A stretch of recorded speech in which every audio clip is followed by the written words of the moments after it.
All right. So, this is Decent With People News. Okay, one more time at it. Educational purposes only. Okay, not attorney, not giving legal advice. My opinions at times, or most of the time. Just depends on how I feel at the time.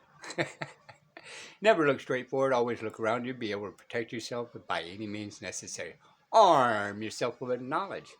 Well, in order to arm yourself with knowledge, you got to look things up. Quit going by hearsay. I'm hearsay. This video's hearsay. Do your own research. All right. So, a side note. Well, I thought about it a second ago, but I forgot.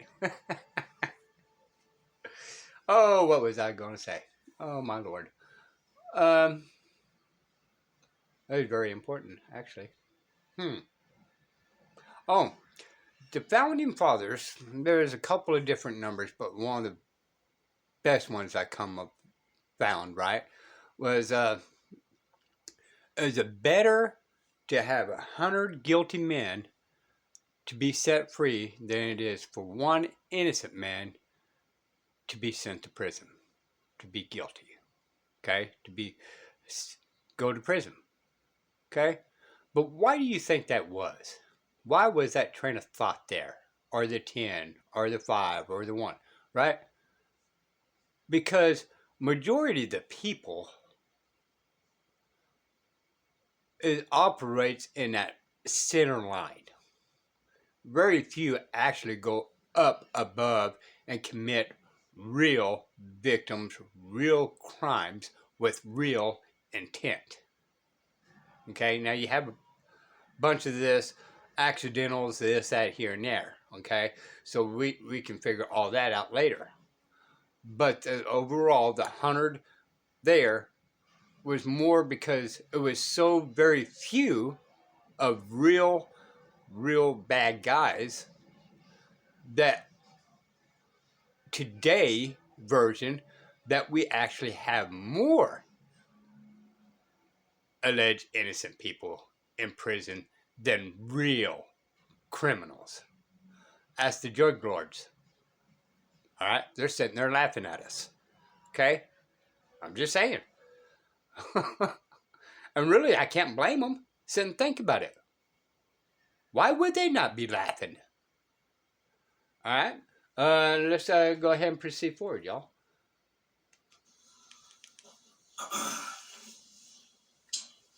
All right, so we're in Amarillo, in Texas. Finally, guys, in Texas, we've got 4 stops here in Texas that we're doing. So we're going to be here in Amarillo today. We're going to Dallas tomorrow. The day after, we're going to be in San Antonio, and we will make a stop in Austin on the way. And then we'll be in Houston. Okay, and this be said, this was 2 days ago, so mathematically, I don't know where he's at now. Austin, San Antonio area. On Sunday. Okay? So I just kind of want to give you guys some updates here. One is, so there's some discussion out there about my strategy. This is particularly with Facebook. Where the hell Facebook is? Facebook's over here. So I'm going to go ahead and let you guys in on a little bit of strategy here. And I don't have to do this, right? I don't have to. But I'm going to do it anyway because I'm tired of hearing people talk, and especially people that don't know what they're talking about, such as Phoenix Sky. I need you guys to understand that people that don't know what they're talking about, the critics and cynics, they don't count, okay? But let me tell you, okay?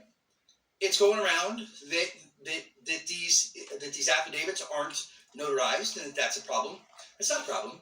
It's not a problem at all. It's part of the strategy, and let me tell you the reason why it's part of the strategy is that we're dealing with narcissism, right? We all know that this is narcissism. We all know it, okay? So what's happening with these judges is they have an image of perfection. They believe that they're perfect, right? Like, you know, and with narcissism, the first thing that they do is they project onto you their own insecurities, right? So like when a judge tells you that you're a criminal, that's because he's a criminal. When he tells you that you're crazy, it's because he's crazy. When he tells you you're an unfit or a bad parent, it's because they're a bad parent. We know what we're dealing with. We're dealing with narcissism. We're dealing with liars. We all know this. There's no denying it. Every single public official is committing perjury, and perjury is the effect of being a liar. So, Yeah, ain't that right, CFW cop watcher out there, right? Stop resisting. Why she was knocked out? How can she be resisting? Sit and think about that, y'all. Victim explaining, right? Cops come attack you, but you, oh, it's your fault. It's your fault. It's all your fault. Oh, well, who's the victim I caused? Who's the injured party? Oh, but it's still your fault. You made me do it.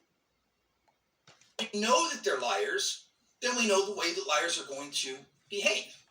Okay? And that means that they're going to project. That's going to be the very first thing that they're going to do is going to project. But the problem with narcissism is that you can't, there's no introspection. They don't look at themselves. They only project onto you to get the attention off of them. So what they do is they say to you, oh, you're a criminal, because they don't want the attention on their criminality, right? This is what narcissists do. You guys know this, right? So they have no introspection. You can't, they don't look at themselves and judge themselves, because they only judge other people. That's what these judges do. We're dealing with the most powerful narcissist known to mankind. So the way that you defeat a narcissist, which, remember, you guys, what I was trained to do in intelligence and other places was I was trained to deal with liars. I was a human lie detector. That's why I'm so focused on words and actions, right? Because those are the two things that are the number one trigger or number one indicator of someone lying. If they are not, if they are not saying the same things that they're doing, then that means that they're lying to you. So the way that you defeat a narcissist is you have to mirror them. You have to do the same thing that they do. You have to, right? And the reason why is because you have to make them have self-reflection, okay? So the only way you can make them have to self-reflect is by doing the same thing that they do. So you want to know why I don't have you guys notarize these fucking affidavits? Is because how many police officers notarize their affidavits? How many judges notarize their affidavits? None of them. None. Right? So if they accuse me of having to notarize these affidavits, I'm going to say, good, show me your fucking notary then. And if you can't do that, then awesome. We just defeated their argument. The one thing that I know is going to bother them is part of my strategy. That's why we're doing it. Okay? That's why we're doing this. And I don't have to justify my actions or my legal strategy, but I want you guys to understand, we're not notarizing these affidavits because they don't notarize their affidavits. And if they don't notarize theirs, then we don't have to notarize ours. And if they want to defeat our argument through that, great. They just destroyed their own argument. So we're mirroring a lot of the things they're doing, and we have to do that in order to beat them. We have to make them look at themselves and their own actions, and the only way we can do that is by showing them and doing the same thing they're doing. But here's the big difference between my affidavits and their affidavits, because remember, this is a trial by affidavit. What you guys are going through is a trial by affidavit. The difference between the two goes back to the Fourth Amendment, right? Fourth Amendment says that no warrant shall be issued but upon probable cause supported by oath or affirmation, right? Oath or affirmation, which means that the affidavit must be signed under oath, right? Under penalty of perjury. And so, but the problem here is that with information, when you're charged by way of information, someone calls up the police and they say something happened to them. The police come out to that accuser and collects the information, reduces it to writing in the form of an affidavit, right? And then that officer then submits it to the judge, right? And says to the judge, I'd like you to hold this person over. I'd like you to find probable cause to assume that a crime has been committed. And that judge says, well, this all looks good to me because you stated, officer, that the following information is factual, truthful, and correct under your oath, officer. But officer, you're not a witness, right? You weren't present at the point of the crime. And if you were present and you are personally bringing the accusation, then that means that this